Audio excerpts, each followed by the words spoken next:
Okay, good afternoon, everybody. Welcome to Catalyst, and I'll come back in a moment and explain what Catalyst is. But welcome to Tech Trends that define healthcare in the new normal. Now, this actually is part of the new normal. Today, we've got a hybrid event, which is pretty exciting. I'm actually a bit nervous. I haven't had an audience that I've had to ask questions in front of for more than a year. What was great and is still great about Zoom is I can have all the post-it notes above my monitor and I've got all my questions. I know what I'm going to say. But today I have to go back old school and I've got a clipboard. So let's see how I go. Now, to those folks in the room, of course, we are applying safe distancing and all the requirements. That's why we only have 25 people here in the room. And I must ask you that you are only able to stay in your chair. If you need to go to the bathrooms, they're outside. You may go. You don't have to ask for permission. But there is no networking allowed here today, and that's part of the provisions of safe and social distancing. So there won't be any formal networking at the end, but you are able to sit in your chair and ask folks around questions. And if you'd like to be introduced to anybody, by all means, there's a fishbowl over there that you can deposit your name cards. Remember those? A lot of people haven't used a name card for a long time, so you can put that in the bowl and you'll be connected and of course enrolled with all our activities. So someone will tell me if I haven't said something because I'm well known for forgetting my briefing instructions, but basically we've got to stay a meter apart and then we're all good to go. There will be some, of course, late arrivals, people who think actually they're on a Zoom call and then will realize they should actually be physically here, might come rushing into the room a little bit later. So that's kind of the setup. So as I said, welcome all who's viewing and who's here with us today to Catalyst. Those who are not familiar with Catalyst, we're actually entering our third calendar year. We commenced operations in 2019.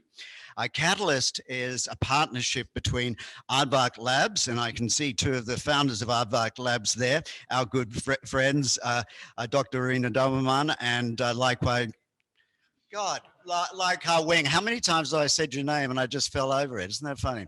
But they're our two doctor partners of Aardvark Labs. I'll get this right in a second. I told you I was nervous. And I'm Adam Lyle. I'm one of the co-founders of Padang with my colleague Derek Chiang over there. And so we two came together to form Catalyst back in 2019 with the great support of the Alumni Association, whose fabulous building we are in here today. Catalyst is an innovation hub. It's a co-working space.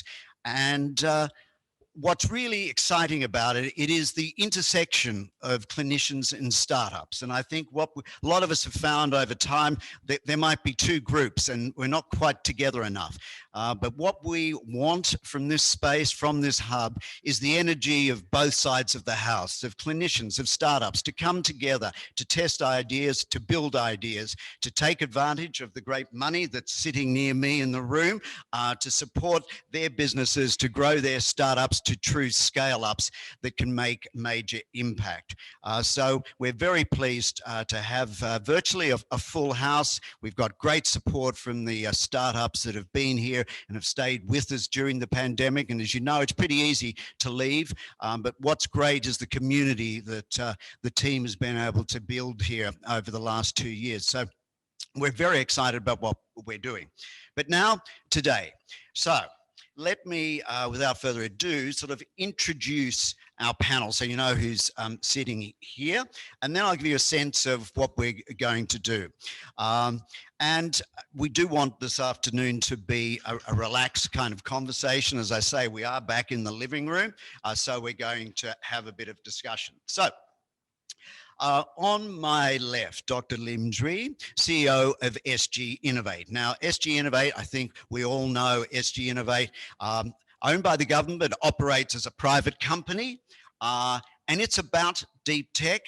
It's about supporting entrepreneurs. It's about building major businesses.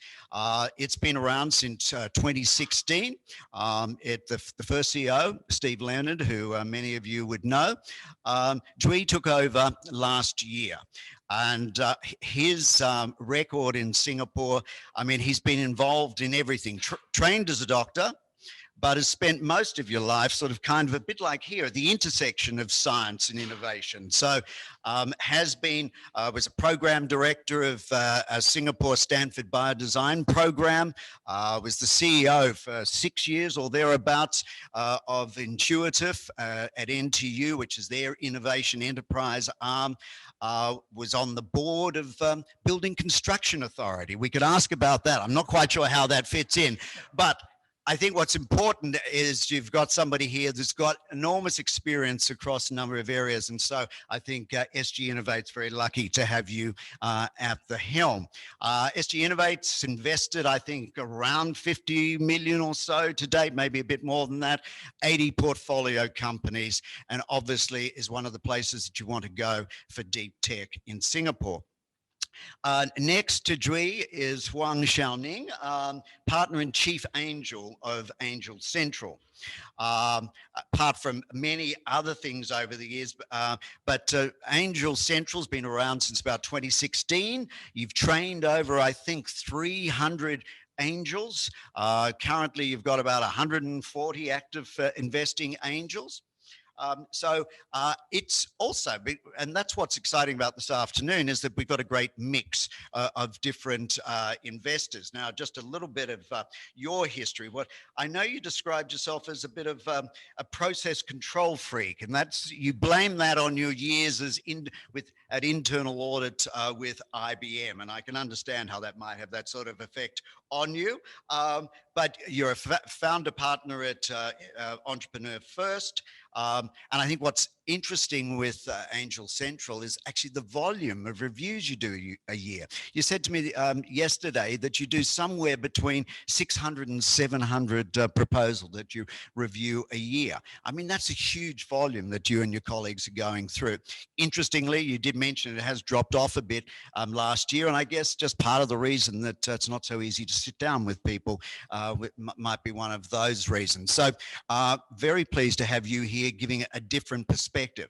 Now, rounding out the panel, Mark Wang, who's a partner of Pureland Group. Now, you started up with PwC in Canada, or with PwC in Canada. Again, we've got a bit of accounting and audit going on here. Obviously, we've got some business side of the house going on as well. You've been involved in huge deals, and deals up to $4 billion. So we've got sort of angel investing at a couple of $100,000, and you've been involved at the very big end of town. Pureland started out as a single family office and has now sort of grown quite substantially. You've got a number of funds, total funds under investment now, about how much?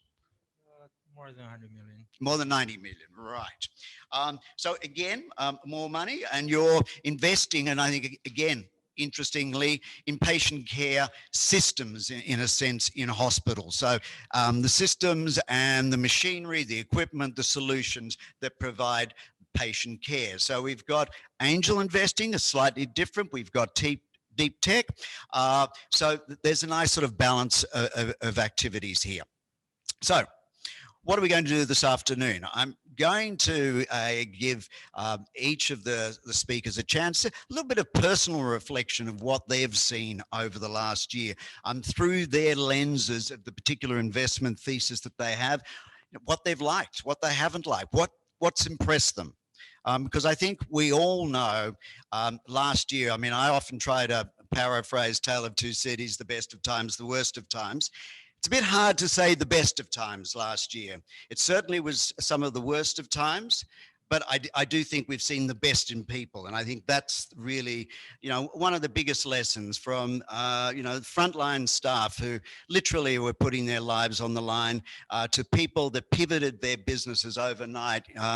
You know, we've just seen such amazing work. One of the good friends of Catalyst, Abel Ung, Advanced Tech, the things that they've done in a heartbeat, you know, turning around a million masks, 1 billion breaths. We've seen ventilators produced, and the speed, the agility, the level of collaboration, and the resilience. And I think those words, I've just been listening to a few things. You keep hearing everyone talking about collaboration, agility, and resilience. And I think they're really powerful concepts that we look back at what was done over the year. And of course, the vaccine, the speed with which the vaccine has not only been developing, but mRNA, that the whole concept of messenger, doing something that's never been done before with a vaccine. And in record time, from the time that we sequenced the virus, I think maybe if we could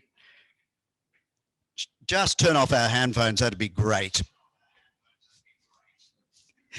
So there's always collaboration, but also closer to home with you folks, the amount of money. I mean, a lot of people may have thought that there would have been a big pause last year, but looking at various journals, I mean, it's quite interesting. CB Insights is talking about 80 billion.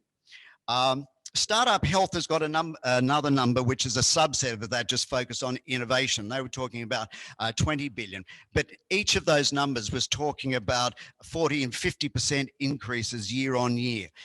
So while there might have been a little bit of a pause at the beginning of the year, it very quickly moved up. And so we know the money was there. So we'll have some reflection about what we saw, then we'll talk about some of the lessons that we've learned, and then get down to, as advertised, what are some of the trends, what's going forward. And I think going forward is also a combination of what can we bring forward from what we learned, how can we take it with us, and how do we change it, and also where are the investment opportunities. So I'll be putting you on the spot a little bit later for some of your tips and where you might be putting your money. So with that, I'm going to stop talking for a while and hand it over to my esteemed panel.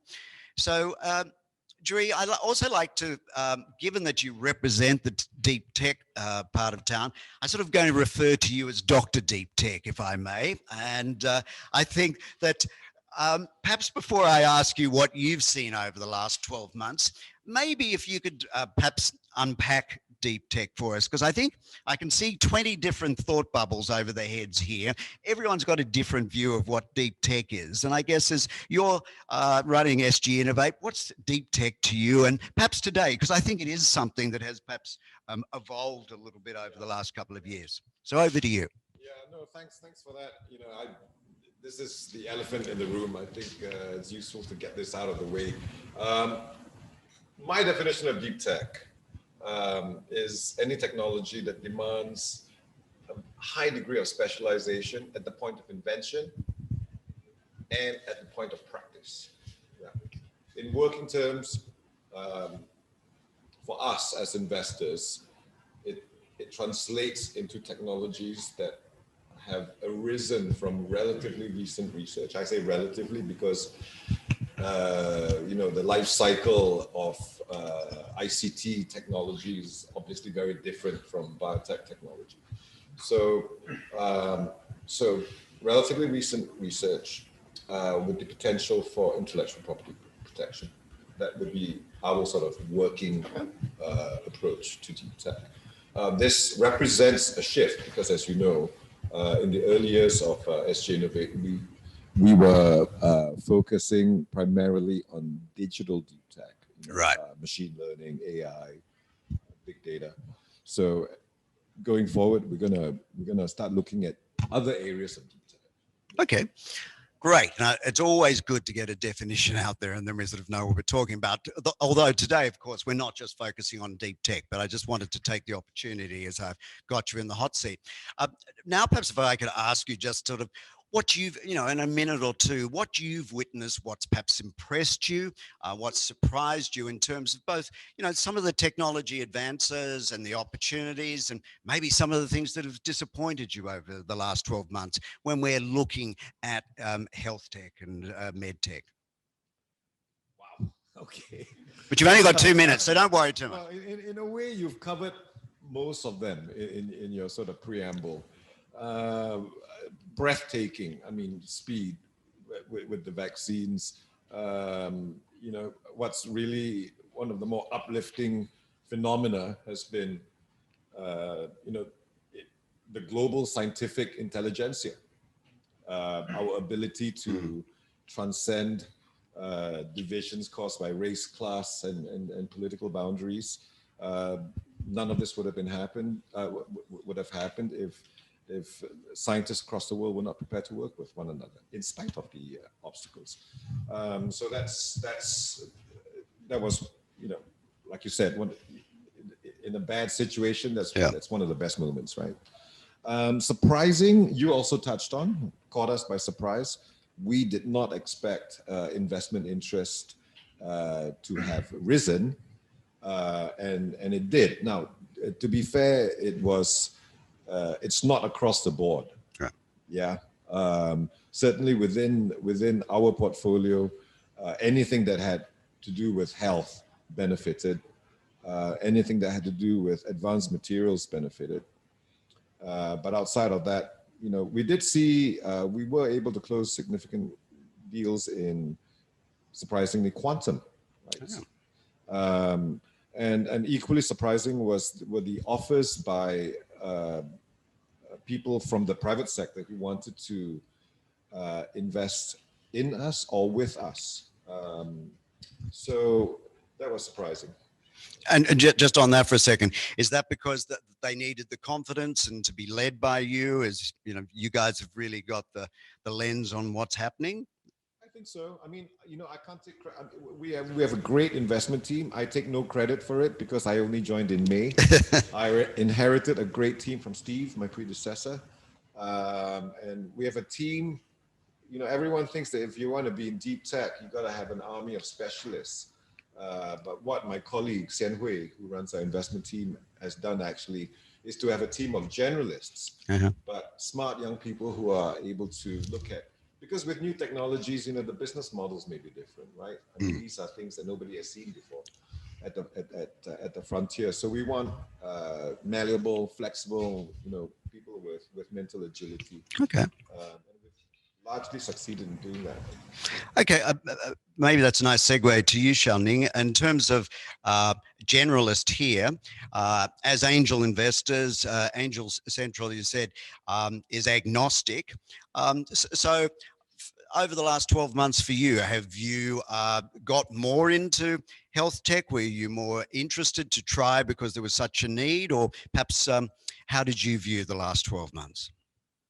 In general, most of the angels, apart from the super angels like Dr. Prem, I think most angels have this curious mindset, love-hate relationship with medical or biotech spaces, because we know that it's huge chunk, it's huge technology behind it. But the thing is, most of us who are bite-sized, we actually can't touch this space, and we do not know enough to really want to take the gamble, right? Because we don't know enough.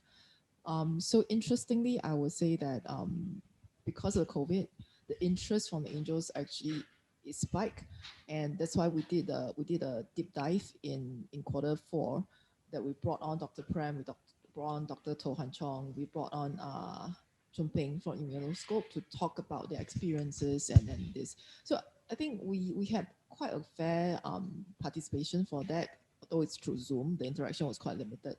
The interest is there, but I would say actually cutting out the checks, maybe not yet. And what sort of check size are your folks doing? For individual angels, actually, we advocate that they have good portfolio planning, bite-sizing control. So super angels typically come from the family offices. They could be 200K to 500K per check size, as in individual check sizes. But smaller angels, it could be 25 to 100K. Right. And were you looking at any particular types of deals last year in healthcare med tech? So for AngelCentral, because we are a platform, right? So we kind of we wait for the startups to find us, right? Then we go out to source for the deals. So last year, what we did see, we don't see that much of real deep tech, medical tech, biotech startups, but we do see quite a fair bit of healthcare tech. We see quite a number of mental wellness apps coming up. We see quite a few telemedicine.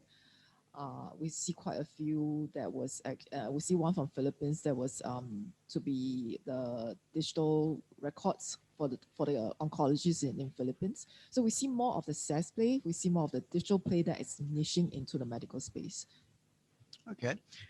And Mark, where were you last year? What was happening for you, and how did your sort of investment philosophy play out? Types of deals, and again, what really interested you in the way that the community reacted to the pandemic in terms of patient care and investment in different patient care? There's actually a large increase on the VC. Everyone got panicked back in March when there was the market dip, and then that brought into a liquidity trap, and a lot of the funds actually couldn't get the capital calls, and then there were some slowdowns. But then obviously with the COVID, we readjusted. So we are actually quite busy last year because you see sometimes like good opportunities that doesn't come to your door. Now you more negotiation power in a way, but at the same time get access, right? So last year, like on a monthly or weekly basis, there were like tens or hundreds of decks coming to our doors, all in healthcare. So, and then at the same time, but also I think it's moving larger in general. So out of the 80 million, 80 billion injections, I think the most well-known one is probably the uh, Teladoc and Livongo. That's an 18 billion like merger. Yeah, And that was then, huge. yeah. So same with us, right? We are early stage checks. We sometimes like go into the seed and then we spend time and really a lot of time to help them to grow. But then since COVID, we moved a little bit. We still did one early stage, really early stage tickets, but then majority of the spending was on the growth post-revenue companies because you can get some decent valuation adjustments, or when there were probably bubbles in some of the things, get a better readjustments. And back to the healthcare side, on what we've seen, I think it's a broader topic. So I think before COVID, right, healthcare traditionally has always been a service model. So a service paid model. And then in the last decade, people are really pushing for value-based healthcare, focused on outcomes. In the US, in Europe, or a certain part of the world, you've seen more IPU, integrated practice units, set up to push on this trend. And then when they were constructing hospitals, they were really focusing on how to increase efficiencies, or the question of how to put patients in the center. But then since the pandemic, I think people are talking about the entire redesign of the like patients' journey from beginning to end, because I think COVID taught everyone that you cannot rely on a concrete wall of hospital. So there's a new concept, kind of we call it hospital without walls. Then that involves heavily on telemedicine and a big combination of many different techs. Happy to elaborate later, as we discuss. Yeah, and listen, I think we'll come back to that definitely. But just on that, I mean, telemedicine, of course, was one of the huge winners of last year, and it's not a surprise. Now, do we think that COVID was just an accelerant of what was already there, or did it really sort of create it, and we're going to just continue to see it grow and grow, or might we slip back? What do you feel about that? I think specifically in relation to telehealth, I don't see us slipping back. Yeah, I noticed we just, our company just switched insurers to AIA. And Is this a plug? no, not at all. And built into our program is linked access to white coat. Okay. Yeah, I mean, so instead of just going to a panel doctor, we can do that quick consult with telehealth. So it's institutionalized now. I mean, even with the insurers. So I mean, that's huge. Yeah. Right? It was struggling for a long time. I mean, so COVID-19 really gave Well, it the fillip that it needed. Though I was at the clinic Monday morning and I opened at 8:30. I was there at 8:20 to sort of jump the queue, which I wasn't very successful. And there were 28 people in the queue, yet they were doing telehealth, and that was only 1850 for a visit. But I think old habits sort of die hard. Yeah. There's still obviously a particular need, and I guess of the things that came out of last year, and all feel free to comment. we look at the amazing things that happened around agility and collaboration, as you said, Jui. It was the fact that people coming together.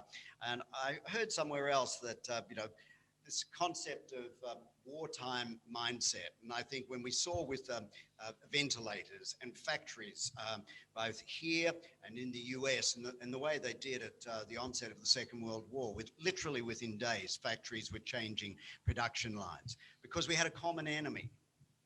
And I guess, we talk about climate change, and that's a common enemy for everybody, but it's not the same level of threat. It's not right in our face the way the pandemic was. And I guess, do we feel that we can bring forward some of those learnings to what we're doing now and the way that we perhaps approach other chronic diseases? How do we establish that same kind of wartime mindset so that we work as teams? I mean, is there something there? Shao-Ning, have you got a view on that?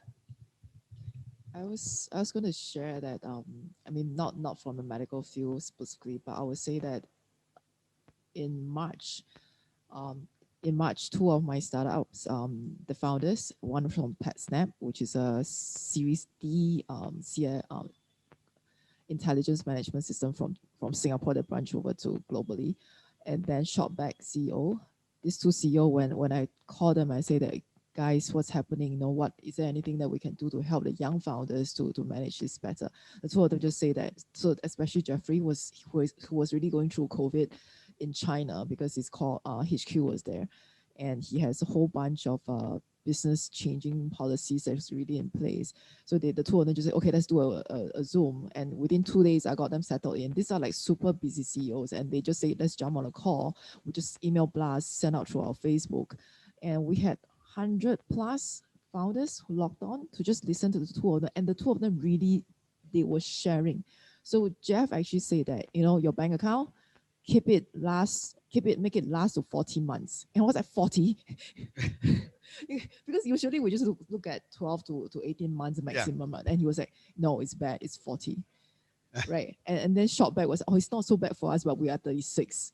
I was like, that's the kind of data that you will not tell people openly, and this is over the social media. You're telling people, make your bank account last because it's really that bad. Right. And they really just pushed down, and they were extremely conservative because it's attitude that good or bad. I think the recent younger age founders, they really felt like, if you're not going to invest now, I will take the plunge, I'll do it.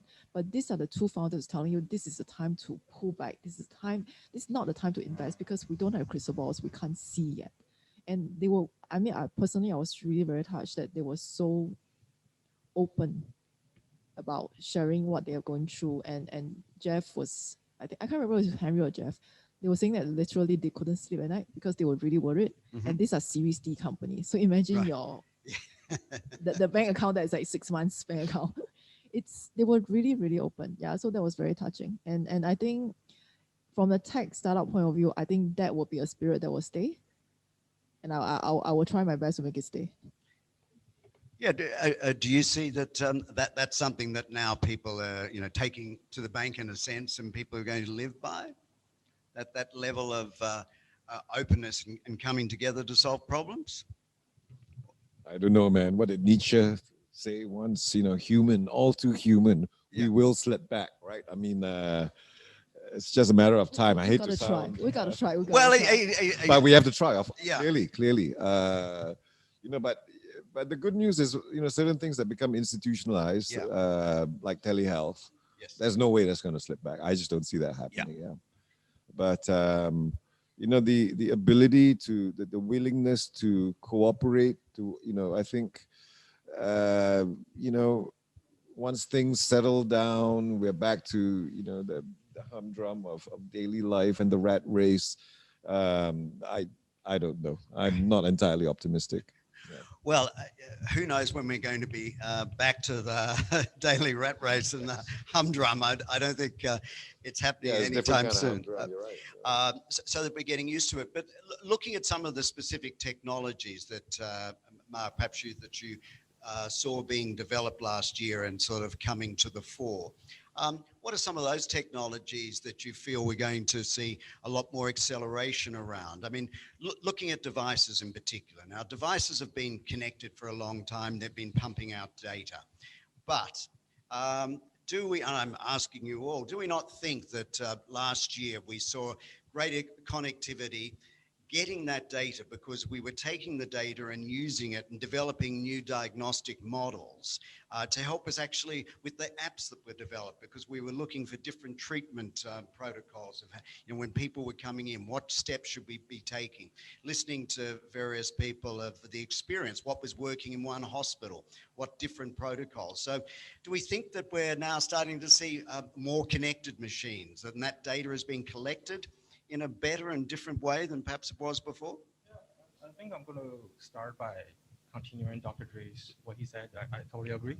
I think this is not going back, right? Because I was chatting with a key opinion leader in the US who is a mentor of mine. Like, you had COVID for 12 months, a bit more or less in the US, and conservatively probably it's not going to go away for another 12 months. And then and now you're forcing everyone to use telemedicine instead of going to hospitals. Not only US, UK, the same situation.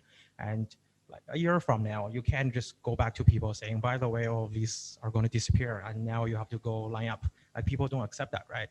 And also it's like, without realizing or unrealized, it's changing our lives, right? I had a pitch just 10 minutes before this talk to like 30 hospitals in UK, like with some of our companies in India, in UK, in Singapore, right? And then when I was sitting here, I feel like I'm more used to Zoom calls like, nowadays than face-to-face talks. So I think that's going to stay. And then in terms of what, at least my personal view, how is this caring model going to change? Probably to summarize, it's going to be like patient on-demand care backed by really machine learning, AI-backed decision supporting system with like really blockchain-backed EHRs. And then you run on, as you said, dedicated different kind of medical device for different purpose all together to provide that patient experiences. So I'll give an example, right, on the telemedicine side. So I think before, there was a lot of VCs money pouring into telemedicine before pandemic. Yeah. But it's hard to get it together because often technology is an amplifier, right? But the problem in some of the part of the world in healthcare is the system, right? You have to get different users from payer, provider, government, doctors, patients, like insurance all together for some changes, and that's not easy. So when pandemic hit, I think China was fast. You see a 10 times user registration in Ping An, Good Doc, and then different things start to follow, right? So in telemedicine, we hope to see, like as a patient, I guess when I was younger in Canada, like I had two choices, either go to family doctor that's magically referred by my parents, and then if I'm really sick, I go to emergency. But now, like I hope to see a day, I open an app, do some chat, and then based on my preference, based on the time, pick a doctor I like, have a chat on what's my problems, and then they send a diagnostic kit over, depending on the issue.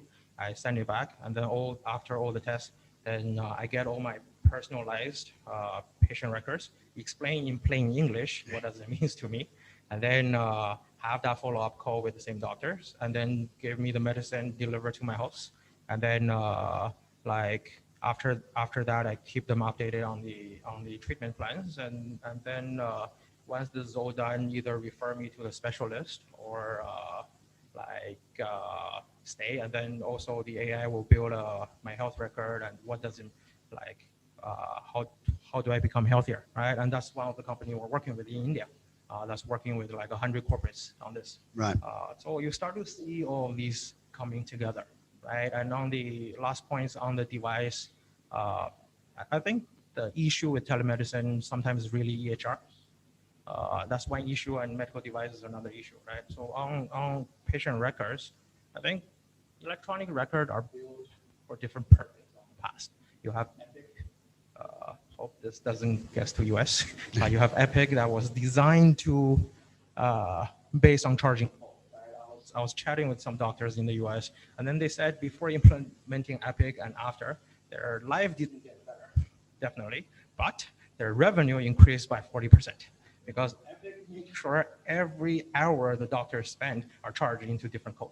Right. So when you have something like that, that's not really built on the outcomes, or it doesn't deliver to value on the patients, right? And then Epic dominates probably, let's say, I guess 70% of the US key hospitals, right? And then you look at UK, surprisingly for UK, I think all the GPs now use EHR, but then the hospital doesn't, right? So you need to answer that question about security and how to put all these together.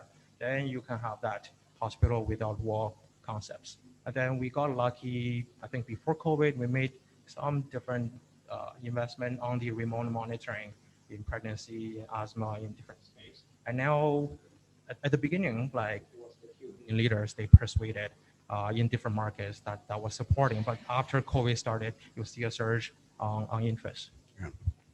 Thanks, Mark. I mean, and a lot of that sort of getting at the integration and the complexity of integration. Shao-Ning, maybe sort of back to, as you said, with the Angels, they're looking at more sort of digital health applications because perhaps they're easier to understand. And in some ways, there's less integration perhaps in some of the apps. It's getting back to helping people understand and, you know, not treating themselves, but getting information. Did you see that type of sort of technology of being of greater appeal to the Angels? That it's sort of focusing on information as opposed to a total integration type of model. Maybe I'll put it the other way. Previously, when we think about teleconsulting, we think of it pretty much from this is an urban and rural issue. It's always in big countries where you have most of medical services in the developed area, but your rural populations are, you know, on the short end. And so, like, one of our, I would say, our very successful startup on our portfolio, the Allo Doctor, they were actually doing it for the suburb outside of Jakarta population. Yeah. But with the COVID, you realize everybody needs it. And so now with that, actually there was added angle of actually for teleconsulting to really work, it's actually the logistic players who has to come in play. Because after you know what medicine you need, where do you get it from? And how soon can you get it? Because you can't go out, right? So it actually brings up a lot of, it actually brings together different industries and then form a new picture. And I think from the Angel's point of view now, so I mean, put it in a very direct way, most Angels are living in a developed environment. They probably don't, you know the problems in the rural spaces in a very academic way, but now you see it more in your face. And I think that's going to move the heartstrings a lot better and they see the model as more practical. Yeah, so they could probably see themselves more involved. You know, as you say, sort of tapping on the logistics side of things that we're, you know, needing to develop new business models around these activities. And, you know, of course, incorporating with the Grabs or the Gojeks of the world as a delivery partner to these solutions. Were there particular business models that you started to see emerging, Dre, that you think, wow, I think this is something we should be looking at, that I think this is a signal of more to come? Well, I think within our portfolio, you know, we have a company called Bioformus. You've probably heard of it. You know, before I went, I mean, you know, it's one of the pioneers in this new class of devices known as software as a medical device. Yeah. So, I mean, that's a totally new product as well as business model. And on that, I mean, where are you perhaps seeing some of the swings of investment?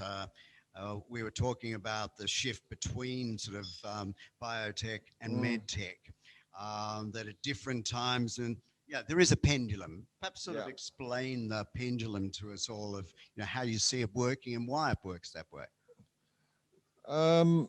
Yeah, I mean, we spoke about this a couple of days back.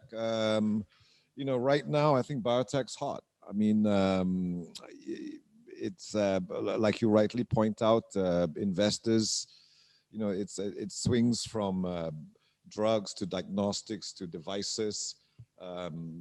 You know, with drugs, at some point, people get fed up because it takes so long, it takes so much money, and then they think, oh, medical device, easy, you can get it approved in a year or two, and then they'll switch to medical devices, and then they realize getting approval quickly doesn't mean commercial success with the device.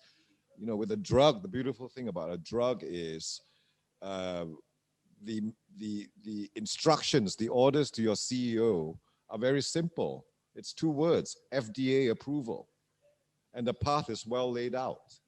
And along the way in the approval process, basically implicitly demonstrates superiority over existing solutions. So when you come out, you deserve that monopoly. That's not the case with medical devices, nor with diagnostics. Now, with diagnostics, also a very interesting space. I mean, again, everyone, you know, people who get fed up with drugs, they'll move to diagnostics, devices, thinking diagnostics, cheaper, faster. Not true. You know, if a diagnostic gives false negatives, if you can imagine what might happen if some of if HIV diagnostics told you weren't positive when you actually were. Well, we've seen that, right? I mean, that becomes the basis of, you know, class action lawsuits. But if you take 2 Panadols and it doesn't take away your headache, you don't think about suing GlaxoSmithKline. You know, so you know, dynamics are different. So you know, you get tired of one, you move to the other. But right now, I would say, you know, drugs, biotech is hot. I mean, and that's driven also by some very, very real scientific advances. I think we've seen with these vaccines. That's a huge step forward, right? I mean, it is a big deal. I mean, let's come back to the whole sort of concept of and the platform of mRNA and what that means for the future. But Mark, are there particular other business models that you're seeing that you think, wow, this is something I want to get behind? So to add on to Dr. Jui's, I think with SPAC, the whole SPAC US thing is accelerating the bio, right? Because now you can IPO a drug company when there's not even approved. Stage 3 clinical trial, we've seen IPOs. That's never done before, right? Yeah. But then back to the device or diagnostic, we've seen a lot more new business models. That's interesting. And but on the side, my best investment, or what excited me the most, was actually not telemedicine, right? It's actually the old stage large radiotherapy machine that one we have done, because per project you save the hospital like 25 million per project. Stanford has been trying to create this since 1958, but nobody was able to do it until this company. But then back to the business model question, right? I'll give you an example. So one of our company in India, so on the ophthalmology space, they built a low-cost, high-end phanoscope. And then a year and a half ago, we helped them to acquire the Singapore AI company from SGInnovate. And then after the merge, that they built probably one of the top 3, I would say, global diabetes retinopathy screening, which is offline based, 93 to 96% accuracy. And then they started into US market. So the AI and device are CE approved, but the AI is not FDA approved. So then they tried it with the ophthalmology, didn't work out. And then they partnered with a tele-ophthalmology company in the US. So the new model is really, because their 6,000 device quality is on par with 25,000 cameras, they've been deploying these at a very low cost at primary health centers across US. And then the nurse, instead of ophthalmology, can take a photo, and then the photo will be viewed at the HQ by ophthalmology to do diagnostic, right? And then before that, the telemedicine company could never do that because the devices are so expensive.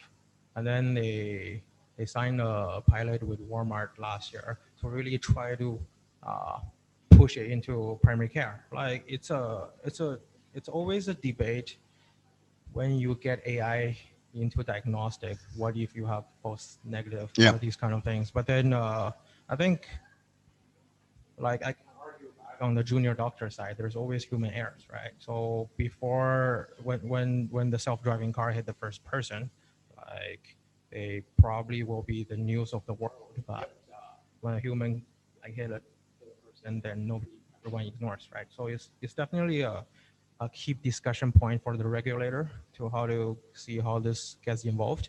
But then when you look at the healthcare gap, right, you look at India, there's 80 million, 75 million to 80 million diabetics, and then you have a 20% chance to get eye disease. And then the entire country has 22,000 ophthalmology. So in a rural side of India, your doctor to ophthalmology ratio is 1 to 200,000. So how do you get patients even to do annual checkups, right? It was never done. So, this kind of new business model becomes interesting. I just want to say that's my company for EF, is it? What was that, Shao-Ning? I know that company. We chat about that. I Yeah, feel okay. bad for. Yeah. Well, yes, because one of your angels actually is part of your company, right? So you guys have got a lot in common. So the company that you was talking about is actually my I don't know what's our relationship. My mentee company from EF. Yeah. So you're all very connected, really, because you're on the board of Intuitive. You're ex-Intuitive. You share various people. Shao-Ning mentioned earlier, Dr. Prem is our chief medical in the fund. Right. So one thing I learned that once I become an investor, there's really a lot of things I do not know, and you have to keep learning. But just on that, given the sort of the rapport that you have, what do you think is different about investing with angels, with more, big investors here in Southeast Asia that might be different elsewhere? I sort of get a feeling that we're seeing angels standing with the VCs more here than we might see, say, in Silicon Valley. Is that your experience? That's the collective experience that I'm hearing. So the good thing about Southeast Asia is that we're such a small place and we're in the infancy stage, right? So it's really important that angels work well with the seed VC, with the big government-backed programs. So we are good friends. We're chatting notes. So for founders who actually, it's a very different play here versus in the West, where what we see is the founders will get one term sheet, and they'll look at it and then send to the other VC and try to beat out the numbers. But over here is you get one term sheet, chances are the VC has all seen it. So if you try to shop around, bad idea. Yeah. But do you think it's a lot more supportive and sort of collaborative? Because again, not a war mindset, but just we're out trying to make impact. And so people are working more closely together. Perhaps it's less of a competition? I felt it's more, or am I naive? No, I think we're not trying to minimize competition. I think we're just trying to make it a win-win thing, right? It's how can we help each other, and then by sharing notes, by sharing what we know. Sometimes, so like for me, very much because I work with the incubator, a lot of times the feedback I give to the Series A VCs are more of how I observe them along the way, but I will leave it to the VC to do the technical validations. Because in the startup journey, the technology is one thing. Whether the founders have the mental strength to push it through, they have the resilience. It's something that you can't really suss out in a meeting. Right. Yeah. We're not seeing a whole lot of, like you said earlier, certainly not in healthcare, right? Maybe in digital health, we have some angel presence, but it would be nice to see more angel participation in you to find super angels like Dr. Prem. Drug projects. And what's stopping that? Again, is it back to the knowledge and confidence, do you think? Yeah, because you realize everybody's a doctor here, but I'm not a doctor, right? We need that. Well, no, we're together. It's good. Because we can tell them how it really is. Yeah. So you really need to. So coming from an angel's point of view, right? So for every deal, so I've done SaaS, I've done B2B, I've done prop tech. But the thing is, all these deals, I could actually research and Google and read the documents and understand. But when I research a biotech, I'm like, God, I need to Google, out of one paragraph, I need to Google 20 words. So it's very difficult for us to do our due diligence. Call Kawing and Rena. Well, exactly. And that's why Catalyst is here to answer some of those problems. That's right. Well, indeed, and that's one of the things that, and again, I'm sorry, it's a shameless plug for Catalyst, but we have office hours where people can come in and they can sit down with Kawing or Rena or both of them and ask some of these questions.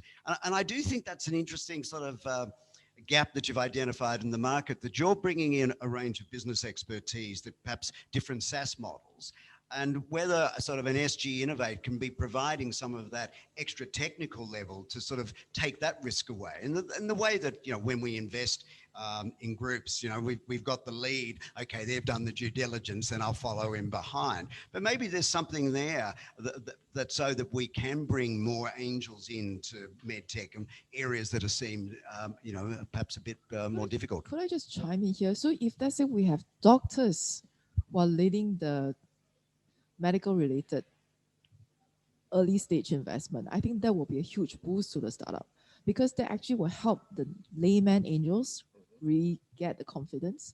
Because if the doctors are fronting it, and then the founders are related in the medical field, it's really an endorsement, and it helps us really get our feet wet a lot easier. More doctors. We co-invest with a lot of doctors. You see a little bit more in Australia and US than this part. Obviously, we got lucky, Prem and his networks. Joke aside, right? Why angels? Like, I think Elizabeth Holmes, after what happened there, a lot of the Asian angels shy away from healthcare. No, but I think if you know how to find those inroads, you find that you can actually raise a lot of money from the doctors. I mean, Tao Pharmaceuticals was a great example. They raised a ton of money here. And you start to see more doctors, Catalyst maybe can become one. Like have a group of doctors get deals and things. Well, indeed. I mean, and again, it is that issue that sometimes an idea is started by a business person who sees what they perceive as a need, but perhaps it's not a real need, it's not a big enough problem, or I can't explain sufficiently and can't front it in a truly medical way. Just changing gears a little bit, one of the focus areas we've seen over the last 12 months, which let's face it, mental health has been not talked a lot about in Asia. I mean, you know, 5 years ago, Derek and I were trying to do something with mental health and it was still sort of quite taboo. But I think through the pandemic, we've seen a lot more focus. I think perhaps you've seen quite a few proposals come through, and that might be an area that your angels might be more comfortable in investing in. Have you seen? But then again, the methodology is still something that we need validation. So I've seen one that really left a very strong impression. It was actually helping mental patients through drawings, but I can't gauge whether that's the right. Yeah, it's a tough one because the diagnostic criteria are not similar to, you know, well, theoretically they should be. I mean, in medicine, they ought to be, but it's not quite so clear cut. I mean, you know, you don't have a test that proves you have depression, right? There are some things that are easier to deal with than others. So for instance, in psychosis, I mean, you know, the sort of two key features in speech would be what we call a loosening of associations and flight of ideas. Now that actually is addressable today by natural language processing. You can detect flight of ideas and loosening of associations. So that's tractable. Depression, I don't know. You know, it's unless you have a camera that assesses affect. Mood. A lot of the drugs companies start to shy away from mental, right? Because it's just too long to prove. But then you see. And then you're right. The readout on the trial is also lengthy.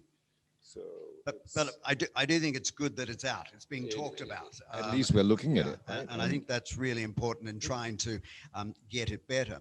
And the same way, I've been amazed at the investment going into women's health in the last 12 months. And I mean, I've got to say, I mean, why has it taken so long, do you think? I mean, you want to answer? Yeah, we're a huge focus on women's health and children's, right? Our fund goal is not 20% IRR, never since day one. Our mission is to bring healthcare saving and healthcare access to 100 million people. And then we felt if we can do that, we won't bankrupt. That's kind of the math behind. But we have done a lot of work in this space. So in Singapore, we led a deal called Biorhythm that's currently working with Philips. And in India, we work with a company that's backed by Gates Foundation. Biorhythm's a good one. Yeah. So, but as a lot of times you don't find, we need more VCs. Every VC is saying, when you have revenue, when you're FDA approved, come back to us. But then really when you look at device, right, they need the money before all of that. Yeah. And I mentioned before, maybe if you could help me out here, Jui, talking about mRNA, given that, you know, that's been the platform for the vaccines, going forward, I mean, what other applications? I mean, I've seen some discussion about the possibility of cancer drugs and what have you. Where do we see possible developments going off the back of what we've developed there?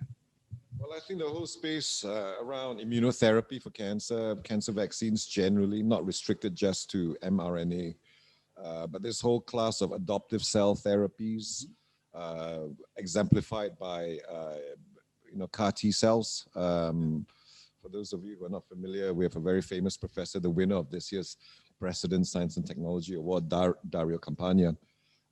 He was a champion of CAR T cells. He started a company, Unum, and he IPO'd it before there was products.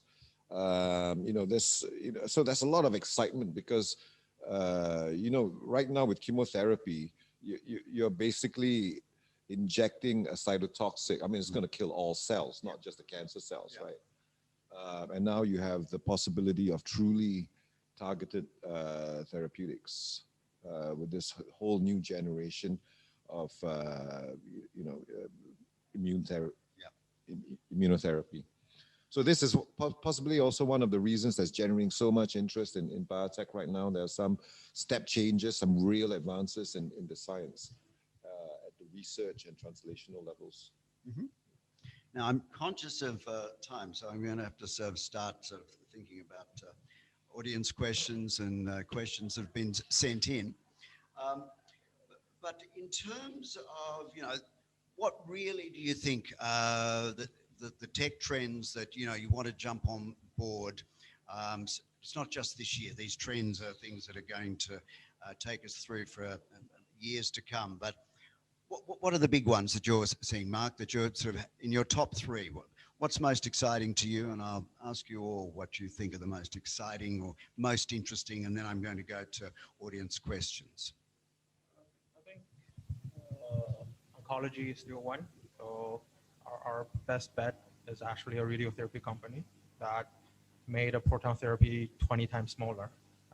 The amount of saving for the hospitals is tremendous, right? And then with that, you can deploy it, because I think they have a article saying by like 2050, there's 1 out of 5 will have cancer, unfortunately. So, and also that's the big pharma's interest. So that won't shy away anytime soon. And telemedicine, I think and also the system that put all the telemedicine together will still be a VC back, and venture capital will keep funding them until the system are integrated in a way. And then we're still a big fan of device, right? But then on the AI side, I'll say we a lot of times we shy away from the imaging processing that we felt can be very easy to duplicate in certain ways, and we look for the harder ones. Like we have things in video processing that map the entire anatomy and things, anatomy on certain part of the human body and things like that. So we felt it's probably a more niche.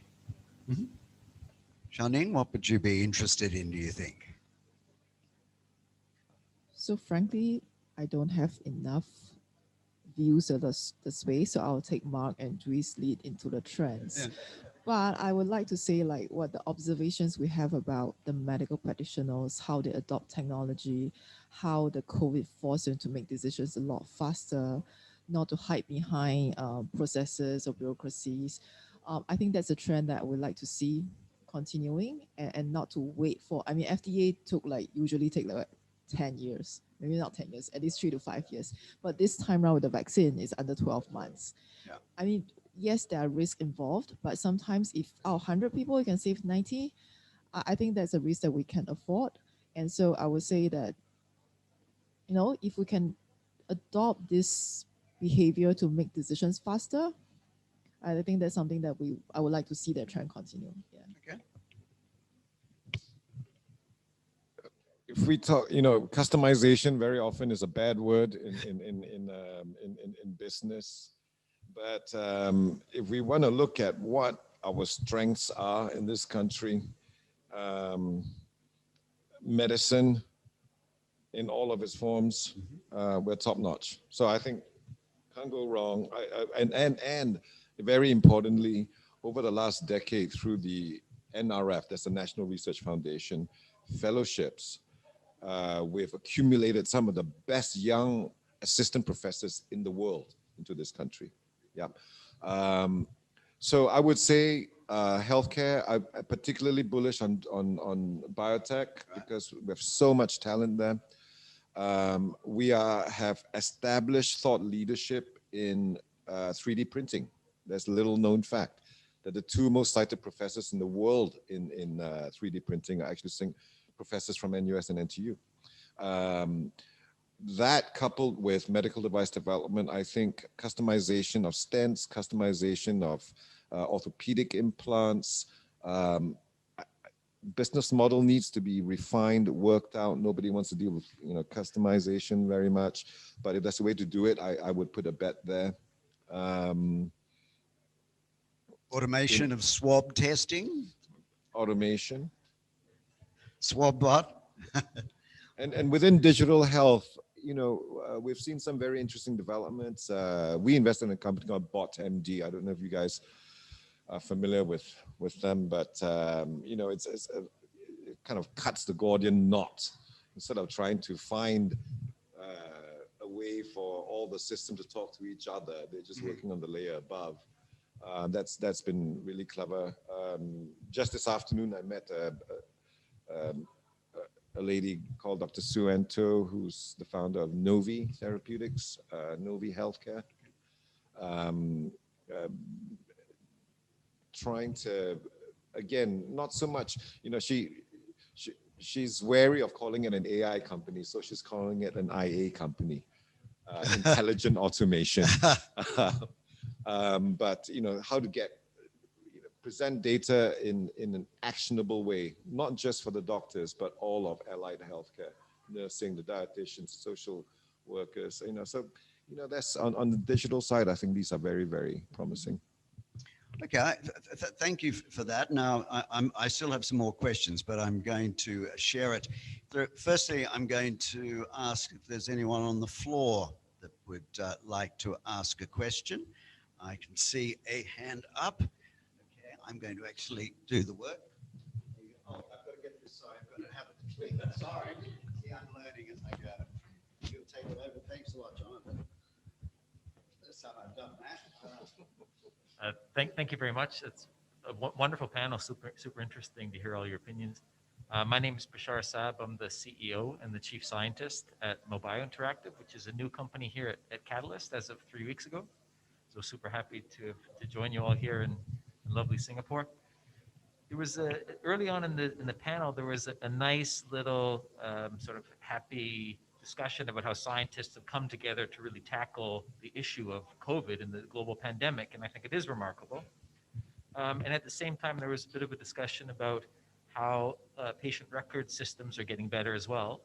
And my question is, do you think there's any hope at all for some cross-border digital health record system that would really allow us to take full advantage of health data in order to improve healthcare delivery for people around the world, not just in certain regions?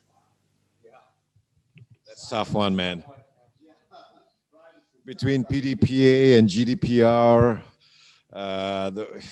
those data privacy provisions make it very, very, very difficult. Yeah. But as always, if it's difficult, yeah. We need to find a common enemy. Yeah. It's tough. I mean, I of course we should, but you know, having said that, you know, I chair the institutional review board at NTU, and you know, in as much as we want to make progress with data, I just also want to stress how important privacy is and how easy it is to abuse. I mean, we've certainly seen that, or how we can be coerced into giving up data. So we have to be very careful about that. Yeah. Just to add, you want to spend the time before you think about business on the privacy. Right? We have a company from Stanford. I manage 120 million patient record. Right? And then they spend months and months trying to figure out with the American College of Cardiology how to manage it, how not to abuse it. Right? Yeah. Another question on the floor. Hand up. Do I see?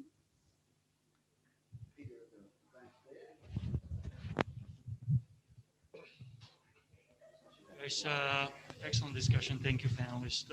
I'm Peter and RTI Ventures, and we do a lot of medtech and deep tech investments. And certainly, staying with the COVID theme, I believe that there's few areas that were clearly brought up. So the mental health, obviously.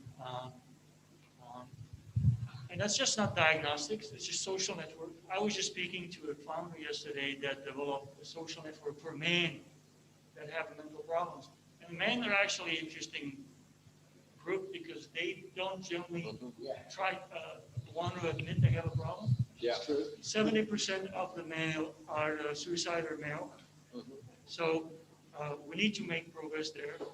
The other thing was diabetes, because this was brought by COVID. We didn't realize how much problem that is until we started to see that Malaysia has a problem. Well, it's one of the nations with the highest diabetes, so is India.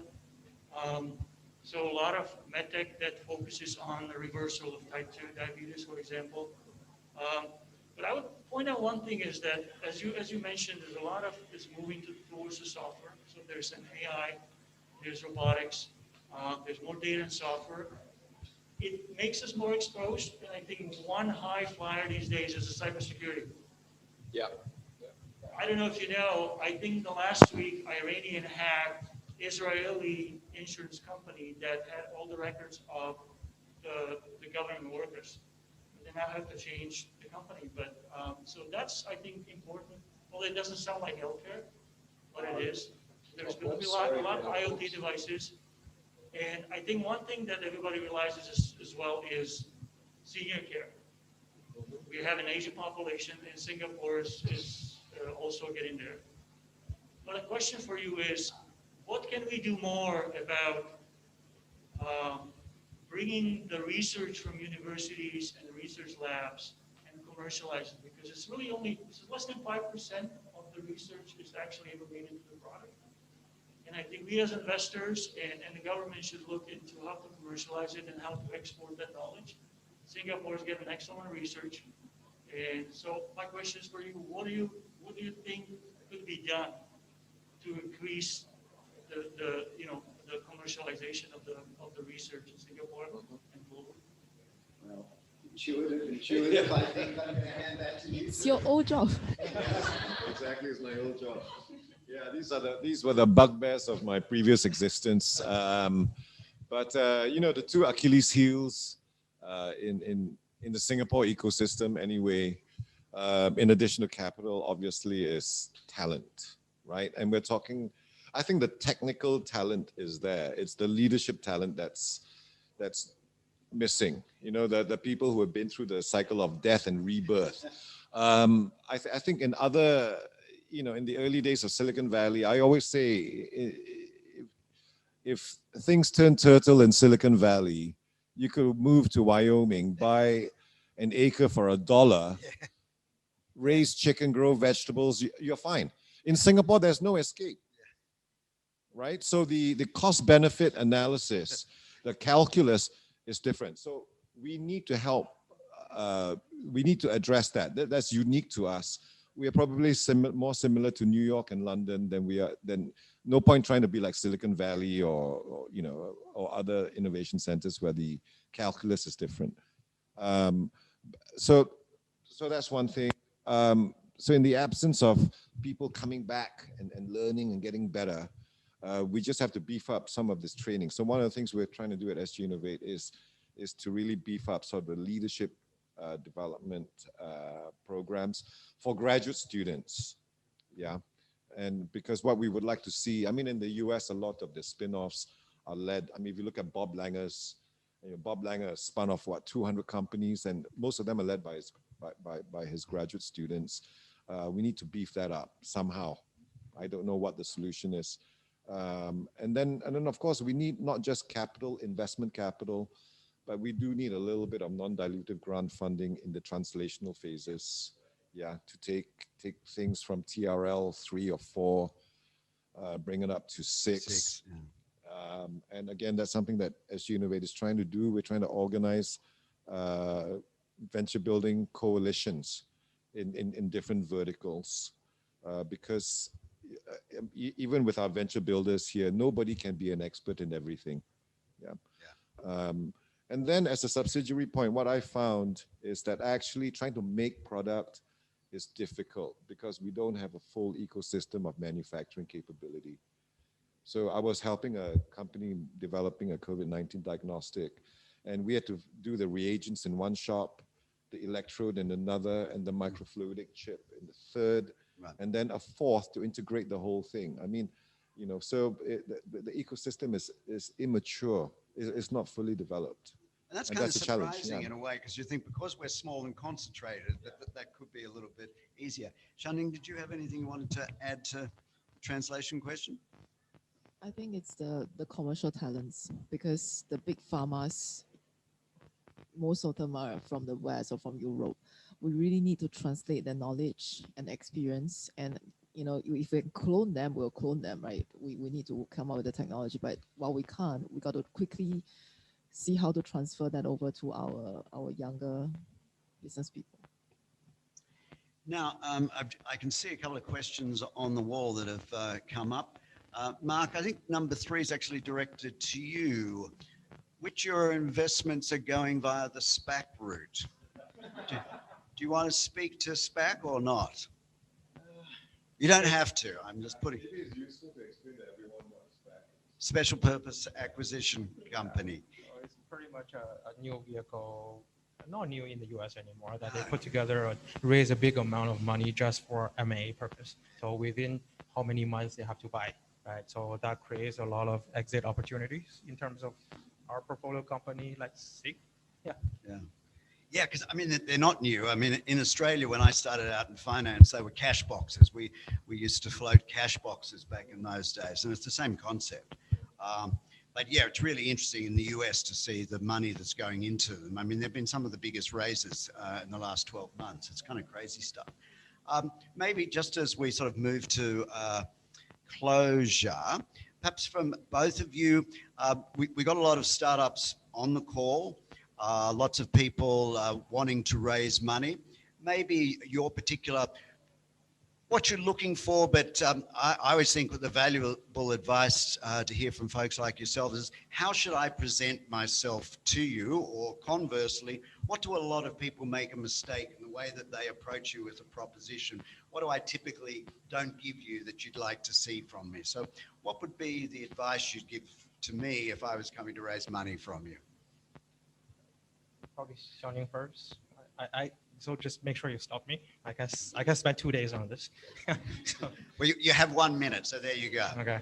So if there's anything you guys remember from me, like execution, no excuse, right? I think the most impressive thing I heard, which become my new model this year for all my CEOs, it's from that large project company. The CEO said, someone has to kill me from delivering that project into the hospital on time. And you don't see a lot of that in the young founders, right? But then when you're working with VCs, like healthcare it's already a hard, complex industry to do. So we want leaders from top of the organization to the bottom, like to have that execution mindset. You, as a CEO, your reputation is the most important thing. If you make investor feel you cannot deliver timeline on time, then imagine all the milestones that you said you're going to do. Like how is it going to look to us? And as a VC, we spend 3 to 6 months on due diligence. So by the end of due diligence, a lot of things you probably said at the beginning, we'll see how is it going to play. You better make sure it happens. Shao-Ning? to add on to execution, I look for the leadership. The leadership where you're able to bring your whole team with you. I think typically for young founders, sometimes we hear the ambition, but the ambition is empty. So it's ambition because I know I can get there, but how? So one of the how to get there is execution. The other thing is bring along the people with you to get there. And so how do you inspire the people? On what basis can you make them stay with you? Because especially in our environment, it's so easy to lose the talent, right? Because somebody will just offer $500 more and the person just goes. How do you make them stay with you even when you're resource strapped? A quick one. Yeah. Because I understand your customers. Singapore is a small market, so a lot of times you go to us saying we're going to be in US, in Europe, but then you don't really know it, right? I often tell them before you speak to 100 doctors in different hospitals, before you sleep at them and really know your customer better than you, like think twice.